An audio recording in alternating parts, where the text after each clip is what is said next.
Sejarah masuknya Islam ke Rusia. Masuknya cahaya Islam di Rusia dimulai pada masa Umar bin Khattab dengan perantara sahabat yang mulia Hudzaifah bin Al-Yaman. Hudzaifah yang ditugaskan berdakwah di Azerbaijan dan Armenia terus berjuang menyebarkan Islam hingga mencapai wilayah Dailam, Tibristan, dan Afghanistan. Penyebaran ini terus melebar hingga terjadi kontak dengan orang-orang Kaspia.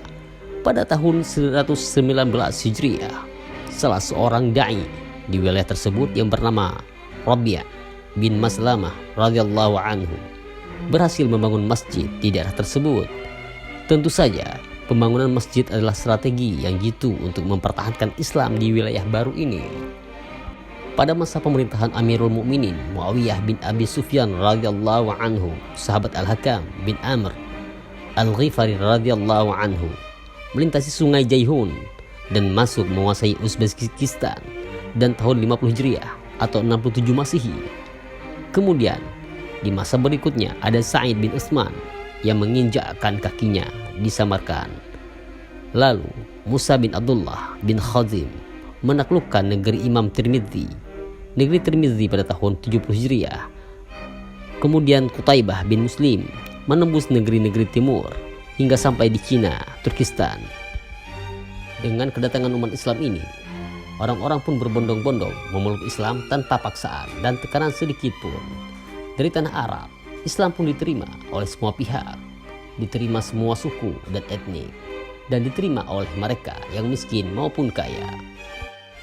Era baru masuknya Islam di Rusia dipelopori oleh seseorang yang bernama Ahmad bin Fadlan, salah seorang utusan Daulah Abbasiyah. Faktor terbesar yang membuat Islam rata menyebar dari wilayah Cina hingga Laut Kaspia di masa ini adalah faktor penduduk lokal yang telah memeluk Islam. Anak-anak pribumi wilayah Asia Tengah mendakwahi saudara-saudara mereka yang masih menyembah patung dengan perantara perdagangan. Dari sinilah muncul kisah tentang Ahmad bin Fadlan. Saat Islam mulai tersebar di kalangan penduduk Asia Timur dan wilayah Balkan, orang-orang Balkan pun mengirim utusan kepada Khalifah Abbasiyah Muqtadir Billah. Mereka mengajukan permintaan pengiriman seorang dai karena keterbatasan sumber daya penduduk lokal yang mengetahui tentang syariat Islam. Abbasiyah pun mengirim Ahmad bin Fadlan. Ahmad bin Fadlan terus giat mendakwah dan mengajarkan Islam di wilayah tersebut. Ia mendatangi para pengusaha Balkan dan mengenalkan Islam kepada mereka. Di antara buah dakwahnya yang paling signifikan adalah masuknya Islam ke wilayah Kazan.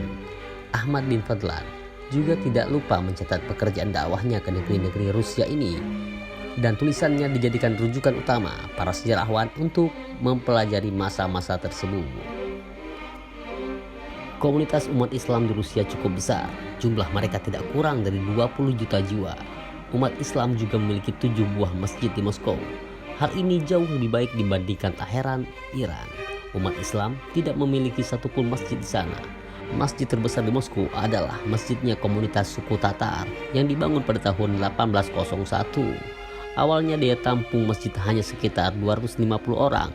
Lalu pada tahun 1904, seorang Tsar Tatar yaitu Tsar Sadir Yazrin memperbaiki masjid tersebut.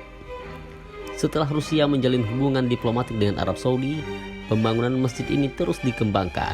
Saat ini, masjid tersebut sudah mampu menampung kurang lebih 20.000 jamaah dan memiliki 6 lantai. Saat ini, agama Islam merupakan agama terbesar di Rusia setelah agama Kristen.